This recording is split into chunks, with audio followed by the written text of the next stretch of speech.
Hey everyone, and welcome to this Masterclass webinar on persuading with no results. So this may seem like a fun situation, and you see my face on the cover there, but it is a situation that we face, right? Sometimes we want to present a project or we want to sell a product, but it doesn't have results yet. It's not proven yet. Or for some reason, it will never have results. So the key is there a way to sell you or to sell somebody on the benefits of it without having those numbers and without having those facts, right? That's what we're going to focus on in this webinar.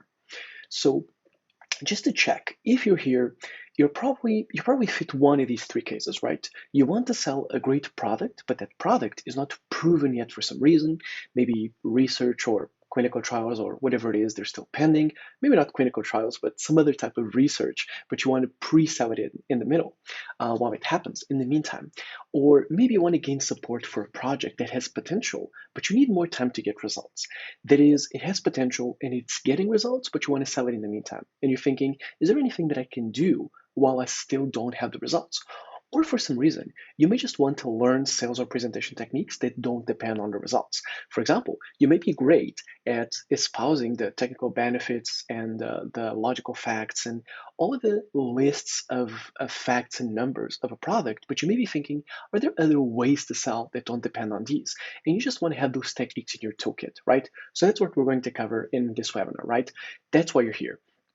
So what are some common dilemmas in terms of this, right? You may be asking, can I even sell or communicate without having results, right? Is it even possible to sell a product or a project if you don't have results yet? Or you may be wondering, what type of arguments can I use in this type of situation? What type of thing should I say? Should I use emotion? Should I use personal persuasion? Others? And we'll cover all of that. Or you may be asking, can something even seem good without the numbers to back it up? So is it even possible to do it? Or is this all for nothing? It is possible, as we'll see. Or you may ask, how do I pitch ethically so that people don't think that I'm making excuses or lying, right? This is a big one because I've coached a lot of executives that don't have results yet in a project and they ask, hey, how do I not seem like I'm making excuses for myself, right? The project is not technically bad, it just doesn't have results yet. So how do I make that distinction that the results are coming and I'm not just a mediocre worker that's trying to seem better due to lack of results, right? So how do I pitch ethically and not manipulatively? Or for example, is it even possible without numbers, right? Can we even persuade without facts or without numbers? And finally, how do the great presenters do it? The people that can really sell without those numbers. But first of all, in just a couple of minutes, you may be asking, what do I even know about persuasion, right? Who's this guy? Who is he to believe that he can teach me about how to persuade or on how to sell or how to communicate, right? Who am I and where do I come from? So my story in 2 minutes. I've always wanted to be persuasive and cool since I was young. You know, look at this little gangster coat and what I was wearing at the time, small kid. And then I went through a startup phase, right? So as soon as I got my degree, I went to the startup world, started getting involved with accelerators, with venture capital funds, selling startups to investors, selling venture funds to startups, and so on. And then I tried to go, the corporate pretty boy route, being very obedient, trying to make it happen in consulting and in that type of environment. And I did not make it happen because I did not have the persuasion skills, the social skills. It was horrible. I hated it. And this is a picture that I took when I said, hey, never again I'm going to quit. And I'm never again going to be part of this world because I didn't really have the skills. Then I became a communication coach. I started studying over the years. I started becoming good at selling, good at negotiating, good at persuading in general, presenting, public speaking, all forms of persuasion in one way or another. And nowadays, I work as a communication coach, communication teacher, communication instructor in terms of video courses, and I'm just enjoying life, right? So that's a little bit of my routine in my path from the beginning up to the present. So, especially in corporate roles, now as an executive coach, I've always noticed that my clients had trouble pitching projects without results, whether they're research projects or whether they're innovation projects or other projects that just don't show their value yet, but they still need to pitch them because they need to support buy-in. Sorry, they need to secure buy-in or they need to secure support. Kind of join those two there in one statement, but they still don't have the results or they don't have the results yet. So, what do, right? So until they discover these devastating techniques to sell and pitch that I'm about to tell you, and then their life really changed, okay? So today what we're going to cover is 8 specific techniques that work even without results and that work very well without those results, right? So 8 techniques. So it's important to notice that you can use them to actually replace results, right? So if you don't have results yet, you can use them instead of the results, but you can also use them to amplify the results that you already have, right? So one of them that we're going to cover, for example, is the potential, how to talk about how good something can be, right? Or about the possibilities. You can use that to talk about the possibilities if you don't have results, but you can also say, hey, these are the results that we've had, and they can be even better in the future, right? So a lot of these techniques can be used to both replace the lack of results that you may not have or to amplify the results that you already have. So onwards to the techniques, the resultless techniques as I call them, right? So first we have the potential. As I just mentioned, right, that example is precisely the first one. The potential is talking about what is possible and how good it can be, saying, hey, this can improve revenue by 20%. This can be amazing. You can become a millionaire. You can have an amazing body, that kind of stuff. You're talking about how good something can be. The second is changing the option set. When you compare yourself to different things, your value seems different because people tend to look at the relative value of something and not the absolute value. So, for example, if you're comparing a product to another group of products, which is good or very good, then yours may seem similar or even worse by comparison. But if you compare it to a group of products in a niche that don't work very well, then now it seems a lot better by comparison. In other words, if you change the options, you change how good something seems to be by comparison. Then the third technique is time skipping. And what we do is we break a time period into the then and the now. What I mean is, if you have a long period where you did not obtain results, for example, with a corporate project, for example, a year, people may say, oh, we didn't get results for a year, but you may break it into 9 months, for example, and the most recent 3 months. And you may say, hey, the first 9 months where we got no results, that was the then, but now we have the now. In these recent months, we're getting a lot of results. When you break these down into a discrete separation, then it seems like the now is better than the before. And you are able to just slice off a piece of time, a time period, not a piece of time, and to just put it behind you, and people are not going to be able to say anything about it, right? The fourth technique is using progress, and this is illustrating how something is already in progress. This has to do with effort, right? When something seems like it's a lot of effort, we don't want to do it. There's a lot of friction. But if something seems like it's no effort at all, then we just do it. And the same with progress. If it seems like you're going to need to start getting results from zero, then it seems like a lot of effort, and people are not persuaded. But if it seems like you're already in the process of doing it and progress is in progress, I guess, like things are in progress and results are coming, then continuing is just a natural continuation, right? So that's the fourth technique, using progress. Then technique number 5 are justifications. And justifications is giving a reason for why something is good or why it should continue. And these seem like excuses, and they may be excuses, right? That's the unethical way of using it. But even when you use excuses, it works because you're kind of using reverse empathy. You're forcing the other side to understand you. You're saying, hey, we didn't get results because this happened, and because this happened, and because this issue also happened. And if somebody doesn't know, they may reject something. But if they now understand it, it's a lot harder for them to say no. You're kind of forcing them to understand. That's why I call this reverse empathy, but it's just justifications. Then technique number 6 is changing the criteria or the rules. Very simple. When you say that something doesn't have results or doesn't have value, what are the criteria to judge that? Usually it's a simple criteria. For example, you want to get revenue, but you didn't get revenue. But if you change the criteria or if you change the rules, then you may get results. For example, you may have a product that does not save you time, but it helps you make more money. So if you judge it as a time-saving project, as a time-saving product, actually, it's useless.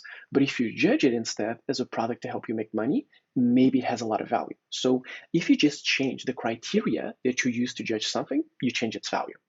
Then we have replacing credentials with numbers. By this I mean the following. There are many situations where the people who are worried about numbers are analytical people, right? What we call analysts in terms of the influence archetypes.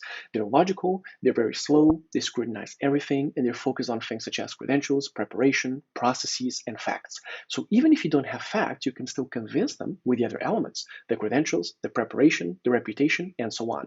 So just because you don't have one of those elements, you may still have the other ones. And those are exactly the ones that you're going to use to persuade. And finally, we can detach cause and effect. Again, this is a morally gray area, and I don't particularly like this technique, but it works. So I have to teach it, right? And what you do is, when the person is very convinced that there's somebody guilty, right? There's a cause and an effect, there's a specific link. What you do is, you introduce other possibilities to kind of confuse them. So they say, for example, hey, you didn't get results, it's your fault. And you say, hey, it may be also due to the economy, it may also be due to the specific clients that we have, or it may also be due to some other factor. So what happens is, instead of the person being focused on one thing, they're now not focused because they have 3 or 4 possibilities. So they kind of get confused and they lose conviction. This is literally a persuasion technique applied to this context. Now, before we proceed, an ethical reminder. These techniques are not an excuse for lack of results. They're a temporary measure for when you need more time. I've always used these techniques when I have an executive that has a project, for example, and they want to sell it, but it's not proven yet, but it is going to be proven. Or an executive wants to sell a product and it's not proven yet, but it will be proven. So it's kind of an interim period or a transition period. These techniques are not to be used if you just want to be mediocre and never have results and use them. Because if you do, people are going to realize sooner or later and the gig is up, right? So just an ethical reminder, these techniques are not an excuse for you to be mediocre, right? They're just to be used in a transition period until you get results. Now that we got that out of the way, before beginning, some of these techniques and other techniques are also mentioned in my YouTube channel in some videos. I think this literally started with a video called How to Persuade with No Results, which is a simpler version of this in 3 minutes. You also have additional resources in my website newsletter, and you also have the Persuasion Wiki, which has descriptions of all techniques for all of my courses, analysis of media, TV shows, and so on. So this is just additional resources. Okay, now that we got that out of the way, first technique, the potential. As we mentioned, the potential is simply illustrating what can happen, the positive possibilities, right? You can become a millionaire, right? You can lose 20 kilos of body fat, or you can save 20% in terms of time, or whatever it is. So what happens is you're talking about the best case scenario, and the person is what we call anchored to the best case scenario. They just think about it and they use it as a point of reference. And this is regardless of how probable it actually is, right? Just think of the lottery. They tell you you can become a millionaire. In reality, the probability is so low that it might as well not happen. But when they say you can become a millionaire, it immediately strikes you, right? It's like a positive slap to the face. You're just thinking about that amazing possible future. So how the potential works, as you mentioned, right? People only care about the best case scenario. They're not going to scrutinize it immediately and think about the actual probability. They just think, oh, this can happen. It sounds good, right? So use expressions such as it can be, it may be, or up to, savings of up to 20%, revenue increase of up to 20%, and so on. So what are some examples or some applications? For projects, if you're an executive of the project, you can say, hey, a project has the potential to save 20% in costs. That's regardless of the probability, right? The person will just be anchored to that number. They're not going to force you to say, oh, there's a 0.01% probability of this happening. No, you just say this can happen and it can save 20%. And then people are like, oh, very interesting, right? Or if you're selling a product, right? You know this by heart, right? You can say that it saves up to 10% more time, or it makes you 10% more money. Again, regardless of the probability of it actually happening, the person just sees, oh, it can save up to 10% more time. It sounds really good, right? So the person focuses on the best case scenario. And even with people like an employee or a job candidate, you can say, hey, this candidate can be up to 20% better than the current team, regardless of how good the current team actually is, right? So people are going to focus on that big positive number. Technique number 2, right? Option set change. So what happens is, in many cases, or in most cases, we calculate the relative value of something compared to others and not the absolute value. So what you do is you simply change what you compare your project or product to, and it's going to have different value depending on the comparison. Not very complicated, right? So how it works, very simple example. You compare a bad project with 5 good projects in the same company. It seems bad, right? But if you compare a bad project with 5 other bad projects, it just seems equal. It's the same. Or if you compare a good project or a mediocre project with 5 bad projects, it now seems better. So what you do is you change the options and therefore you change your value. Now, the interesting thing is you can change the actual option group or the specific niche in order to seem better. So for example, you can compare a product, for example, to other products in the same space. And when you do that, the product may be better or worse. But let's say that it's not better than other products in the same space. So you can compare it to other products by similar people, for example, by similar experts. Now it may be good in this group, it may be better, or it may be worse than in the other group. Or you may say, hey, what if you compare this product to other products globally? Then now maybe it's better or not. And similar to a project in a company, you can compare that project to other projects in the same department or to other projects in different companies, or other projects in the same company, or other projects that were recent or that were older. So you can change the different dimensions that you pick the options from, because your product is going to seem better compared to some, and it's going to seem worse compared to others. For example, a project in a company may seem better compared to other projects in the same department, but it's going to seem worse compared to other projects in other companies. So you definitely want the department comparison, right? So you pick the options, and due to that, you pick how much value your product actually has. You define it for the comparison. What are some applications? So in terms of projects, you can say, hey, results are going to seem average if we compare this project to all projects in the company. But if we compare it specifically to projects by new executives in the firm, as I am, then it actually has some of the best results. See, option group A was all projects. Sounds bad. Option B is projects by new executives, and now it seems good. So that's the one we use. For example, if you're pushing a product, you say, hey, compared to all products worldwide, this may not seem special, but it's in the top 10% of products for Europe in specific, right? Again, worldwide, that option group doesn't make you look good, but products specifically for the European market, that one makes you seem good. So that's the one you use. Or even with people, right? Compared to other job candidates from the same school, this person may seem okay. But if we compare her to people with this industry expertise in specific, for example, then she's definitely in the top 5. So you see how the different option groups make you seem better or worse. Technique number 3, time skipping. Very simple. As we mentioned, right? Instead of just thinking that there's an indefinite time period of like 5 years or 10 years or whatever, where you never had results, you break it between then and now, right? The past and the recent past, or the present. And what you do is you distance yourself from the past, saying, hey, it's a new time, that old time doesn't matter anymore. We changed it in the meantime. We have nothing to do with that older version of this product, or so on. So you're artificially creating kind of a cleavage between those moments in time of a vision. And because of that, it makes it seem like the present version is a lot better. So how does it work? Well, it's based on the principle that people love novelty. That is, if two things are equal, then the newest one wins. If you have 2 video courses covering the exact same topic, the most recent one is going to seem better. If you have 2 exercise machines that do exactly the same thing, the one that was created most recently seems better. And this isn't necessarily true, but it's what people think, right? People love novelty, the new thing, the vanguard thing, the innovation. So what you do is, when you break that time period between then and now, you make it seem like the time with no results were in the past, right? Because now there's a new time moment, and you've restructured, or you changed, or maybe you didn't do anything, but you claim that you've changed, and you claim that now is going to be better. It's a new time, if you will. What are some applications for this one? Time skipping, right? So first, projects. You can say, hey, it's true that this project, it's sorry, it's true that this project is not at its best, but those factors are behind us, right? We made the decision to change methodologies, we made the decision to change approaches, and the new one seems more promising. So do you see how it seems like I took the no results time and I put it in a box and I say, hey, the box is behind us, now's a new time, a shiny, promising new time. Or for example, with products, you say, hey, in the past we had less results due to unsophisticated clients, but we changed that, and we have been obtaining more promising results now. So again, you're putting that moment with no results in the past, and you're saying, we've moved past it, pun unintended.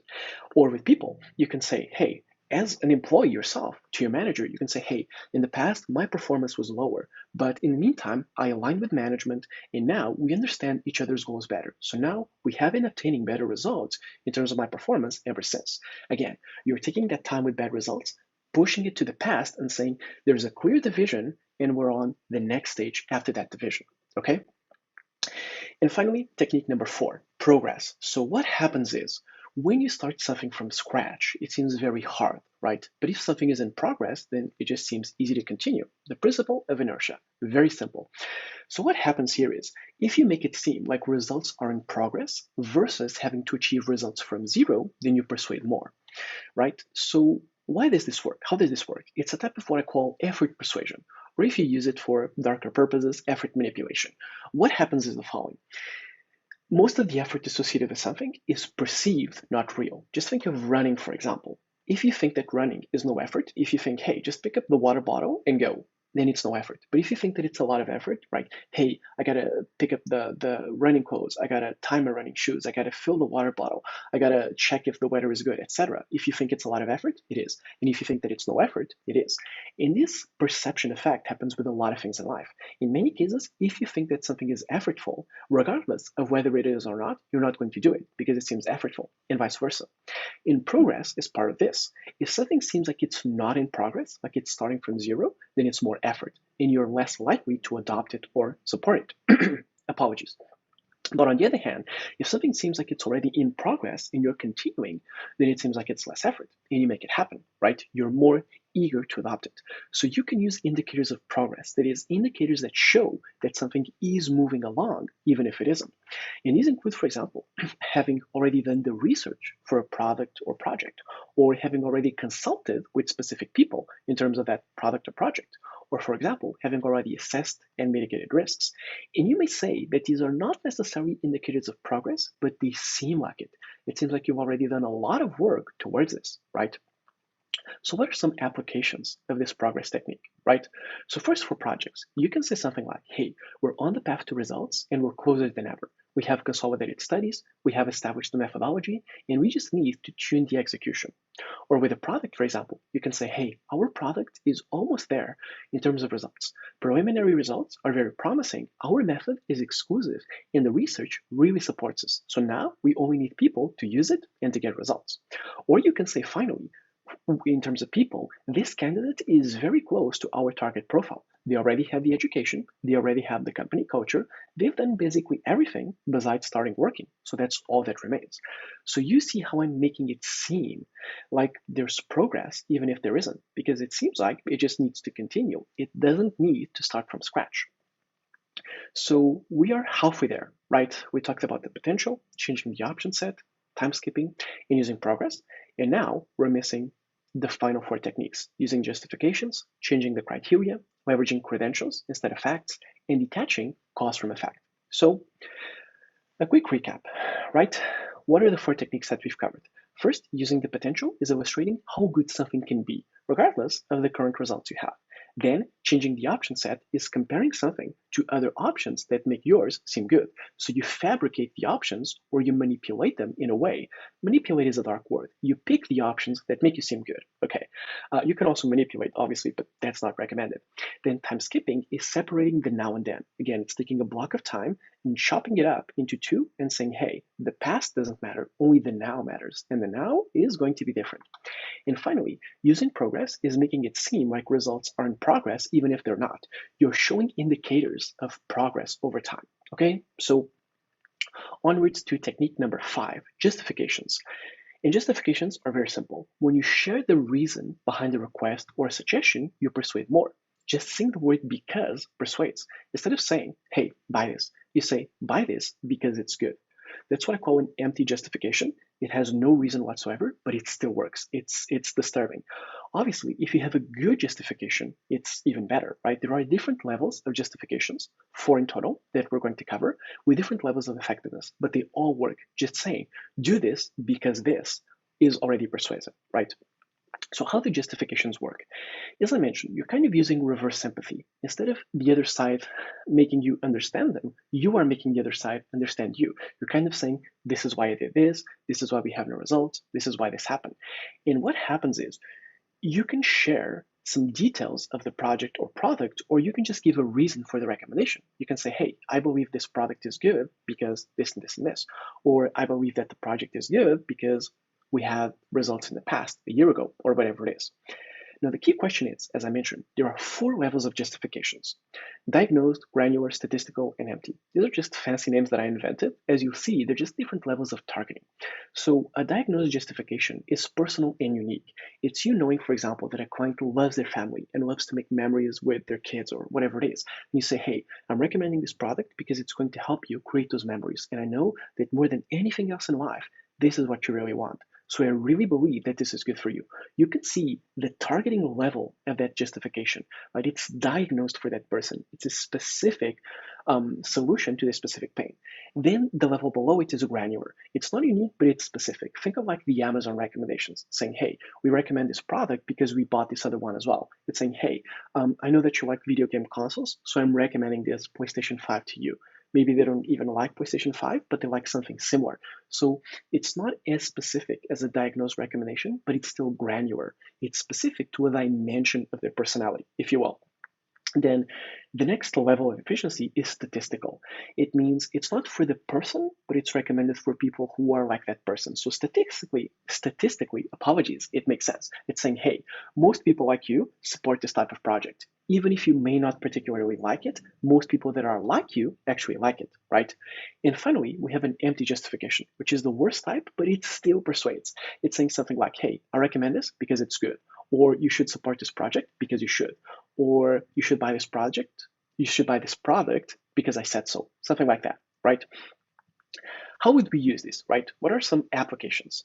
So first, in terms of projects, you can say something like, hey, although we have not obtained a lot of results yet, executives in a similar position to yours support this type of project, right? It's a statistical justification. It's saying, hey, it may not be for you, but it's for a lot of people who are like you.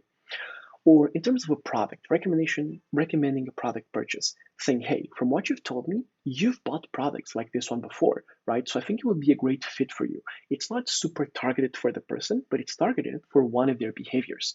Or in terms of recommending a person, an empty justification, right? For example, saying, hey, I think that despite lack of results, we should keep this employee because they're good. So you can see how it's an empty justification. It's not even targeted, but it still works. It still persuades. Then technique number 6, changing the rules or changing the criteria.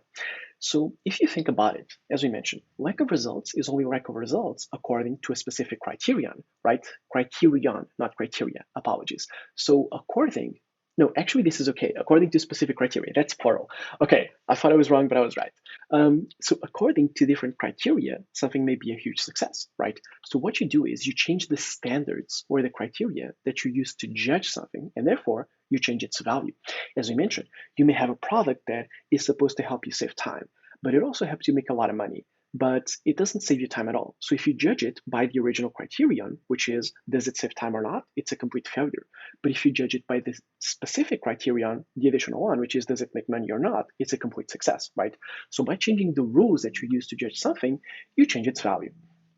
So how does it work? As we mentioned, results are only results according to a specific goal. You change the goal, you change the results. In your offering, your product, project, or whatever it is may not be useful for a given purpose, but it may be very useful for other purposes, right? So that's why it works. So how would we apply this? Well, to sell a project, we could say, hey, our project has not decreased the fixed costs yet, but we have identified other areas of synergy within the company, such as reduced prices from vendors using a specific sourcing strategy. Boom. Or you can say, for example, this product may not achieve immediate enablement for your team as a buyer, but we're at least sure that it's going to cut the learning costs per person right away. So it doesn't have a benefit in that area, but it has benefits in other areas. And you may say, hey, this is not what they wanted. Sure, but if you don't have results, this is one of the things that you can do, is you can show that it has results in another area, because otherwise there's not a lot that you can do, right? Or in terms of a person, an employee, you can say, hey, this employee may not be the one that provides the highest performance for their salary, but they do achieve the highest ROI for this specific area that nobody else knows about. It's another example, okay? Onwards to technique number 7, numbers to credentials. So what happens is the following. Out of all of the people that are going to give you a hard time about results, the analyst influence archetype is the most common. So this is the type of person who is very slow and very logical. Apologies. And besides numbers, they also tend to care about credentials, processes, preparation, reputation. So we can persuade using those. In other words, there's a set of 4 or 5 elements that these people really are persuaded by. You don't have one of them, which is the facts, but you still have the other ones. So you're going to persuade with those. How does this work? As we mentioned, there's 4 influence archetypes: the dominant, the analyst, the passionate, and the nurturer. So the analyst is the type of person who is very logical and deliberate. They take their time, they scrutinize everything, they want to check all the details, all the processes, not just the results, but the processes that led to those results. And what happens is that's actually a good thing because even in the lack of numbers, in the face of the lack of numbers, they can still be persuaded with the processes, with the credentials, and other demonstrations of rigor that you know what you're doing, right? So how would we apply this technique of numbers to credentials? If you're selling a project, you can say something like, hey, as you see, we have not achieved results yet, but we are employing an MIT-based process with several PhDs. So we will obtain results soon, certainly. Or, for example, when selling a product, you can say, hey, although we were not able to verify results yet for the general population, we employ top scientists in verified research processes that are very promising, right? So you don't have the results, but you still have the processes that lead to those results. Or as a person, right? As an employee yourself, you can say, hey, although I wasn't able to turn this department around yet as a manager, I use verified techniques that I learned at my INSEAD Masters, and we are starting to see traction. I'm sure that the results are going to come soon. Again, we don't have the facts, but we have the reputation, the processes, the credentials that lead to those. And to this type of person, they're still very persuasive. And finally, technique number 8 is detaching the cause and effect. Very simple. This one can also be used for manipulative means, so I ask you not to do it, right? What happens is when results are not achieved, people have the tendency to make a simplistic attribution of one cause to one effect. In other words, it's your fault. If this failed, it's on you. Specific cause and effect. So a simple technique that we can use is to dislodge the two, to introduce other possibilities for those outcomes. In other words, when they say, we don't have results and it's due to you, you can say, we don't have results and it may be due to anything else that may be happening here, right? So how does this work in specific, right? What happens is when people are too sure of one option, they're not easily persuaded. If they think that it's your fault, they're not going to change their mind.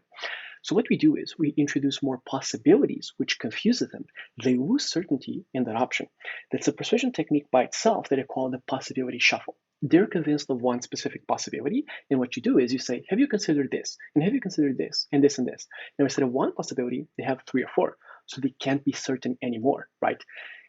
And again, they're attributing one simple cause to one simple effect, so we introduce others to confuse them. Now, here's the key, right? Who's to blame? Besides you or your team or whatever it is, other elements that you can use that can cause bad results for a product or project or offering can be, for example, the behavior of individual clients or users. You can say, hey, we didn't get results because we picked the wrong people to use this, or maybe the economical or financial landscape. You can say, hey, the project had everything that it needed to succeed. We just didn't sell or we didn't succeed because of the economy. Or it can also be about diluted accountability in big teams. You see this a lot, for example, with artificial intelligence, where you have an algorithm that goes wrong and you have 50 people, including product managers, data scientists, programmers, managers that were involved. So whose fault is it, right? It's diluted among all of these people. So again, in other words, we are identifying other possible causes of issues, and we're telling the person, hey, don't hurry to jump to conclusions because it may not be my fault, it may be the fault of many other people. And because of that, it's not bad results, it's just that results are not specifically targeted or they're not specifically identified because there's so many other factors, right? Economy aside or people aside, it could actually be good results, right? What are some applications, right? First, for projects, you can say, although the project has everything that it needs to succeed, we faced a time of resource constraints, right? A period where we didn't have enough resources, and this prevented us from achieving results. Otherwise, the project is actually ideal. Or if you're selling a product, you can say, hey, although our latest launch has not achieved a high number of sales, we attribute that to wrong positioning and marketing. The product itself is perfect with no issues whatsoever.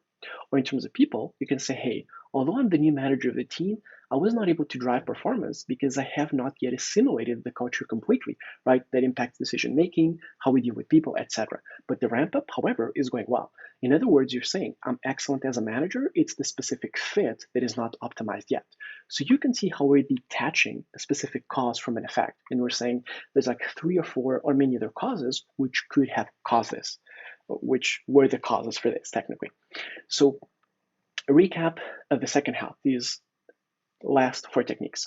Justifications are about sharing why something happened or why you recommend something. And remember, there are different levels of specificity. It can be specifically diagnosed to the person. I recommend this for you. It can be granular. I recommend this based on one of your actions or a personality trait. It can be statistical. I'm not sure about you, but other people like you do this. Or it can be empty. I recommend this because it's good. Or I recommend it because I recommend it. And they all work to different degrees. Then, changing the rules or criteria is about judging something differently in a way that makes it seem better, right? This product may fail completely as something to save you time, but it may be an amazing success in terms of making you money or whatever it is. A product is only a failure, or anything is only a failure if you have a specific rule and those results are according to that specific rule. If you change the rule, maybe it's successful in some other way, right? Then, replacing numbers with credentials persuades analytical people with the elements that they favor besides the facts. Remember, they want facts, they want processes, they want you to show that you're prepared, they want credentials, they want reputation. You may not have facts, but you can still show all of the other ones. And finally, detaching cause and effect finds other possible causes for the lack of results, right? In other words, it's not necessarily due to this, it could also be due to all of these other issues or all of these other causes. Again, an ethical reminder or re-reminder, as this was in the beginning of the presentation. Do not use these techniques to slack off or to make no effort. I do not support this. I do not like that lifestyle, and this is not the goal. The goal is for these techniques to be used while waiting for results or in interim times, in transition times. Do not use these techniques as an excuse to not achieve anything and to think that you can still be persuasive, right? These work in a temporary manner, and you cannot use these for years or decades and still believe that you're still going to be persuasive, right? You are not. And just to double check, right? If you're here, it's because you want to persuade without needing the numbers, you want to sell while waiting for results, you want to not depend on the facts and the logic, or you want to have alternatives to numbers, or you want to sell something that is not proven yet, or otherwise you just want to learn to sell or to find options to persuade without needing the results, even if you have them, right? So there may be still some questions remaining even after having these techniques, such as, for example, what other techniques exist besides these? Or what is the best way to practice these techniques? How do they work? Or how do they use these to sell a super specific product or project? Or what if the person raises objections to these techniques? What do I do then? Or do other elements count here besides the techniques as well, such as my presence, my body language, and so on? Or out of these techniques, which are the most powerful? Or how can I train and rehearse to use these techniques on the spot? Or how do I adjust my own emotions and reactions when selling or pitching with these? Or how do I detect when other people are using these on me and not showing me the facts, right? And just a reminder, anybody can become great at persuasion and sell and communicate efficiently. There are no excuses, right? I've coached people that haven't proven or bad projects and they're improving, have inferior products, have projects awaiting validation, and all of these became brilliant presenters. It's what I do. I take these guys, I teach them the techniques, and I say, hey, now get out of your own way and go shine, right? So anybody can do it, and you can do it. There is one thing that I recommend, though, to accelerate your progress if you're interested in getting better, right? So introducing my magnum opus, my best product, what I've dedicated my over 7 years of my life by now, I think, to this, which is Ultimate Persuasion Psychology.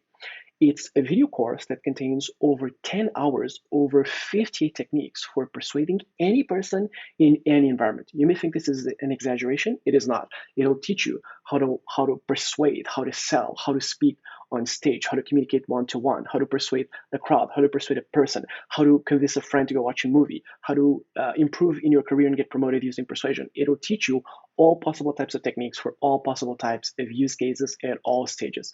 That's why it's literally called Ultimate Persuasion Psychology, right? The name is deliberate.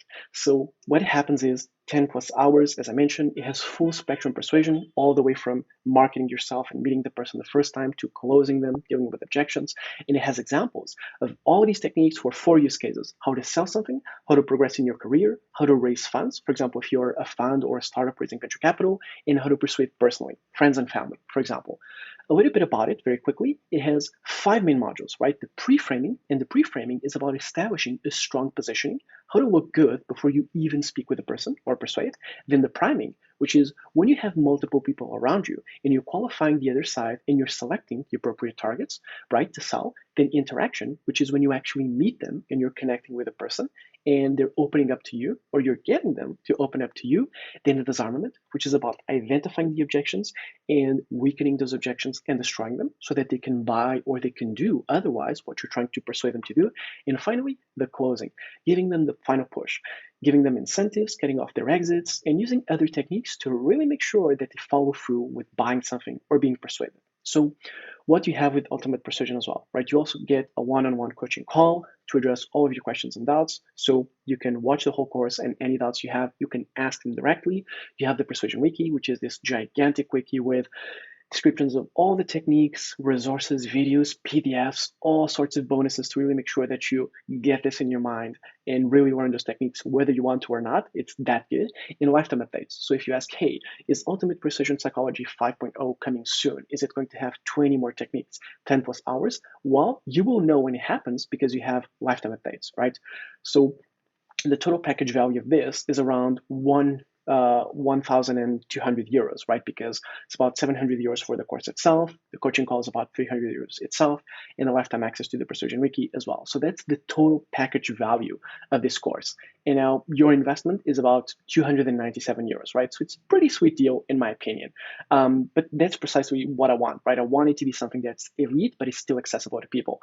So you may be asking, hey, how do I enroll? Or if you're curious, how do I take a peek? You go to bit.ly/ultimate persuasion, or you use this QR code and you go straight to the course page where you can see the testimonials from clients, testimonials from students, the course structure, everything that it has, the list of benefits, the list of the 58 techniques. All of it is there, right? Ultimate persuasion indeed. This is a picture of the checkout page or the course page. I'm guessing that it's not going to change over time, but at least for now, it has this banner at the top and show me superior persuasion. That's the button that you click to actually enroll and go to the checkout page, right? And you may be asking, what if I don't like it? Or what if I'm just very skeptical and I want my risk reversed? Well, we have a 30-day money back guarantee. You don't like it, you get the money back, no questions asked during this period, right?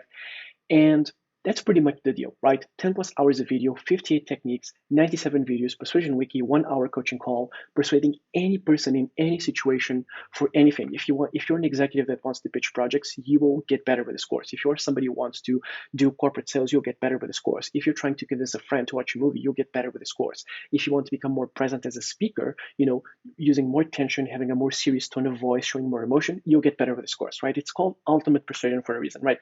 It has everything. It's not even an exaggeration. Total value around 1,200 euros and total investment 297 bit.ly/ultimate persuasion, right? And one last mention, right? If you don't have the capability to do the investment right now, you still have some free materials, YouTube channel, newsletter, and the free Persuasion Wiki, right?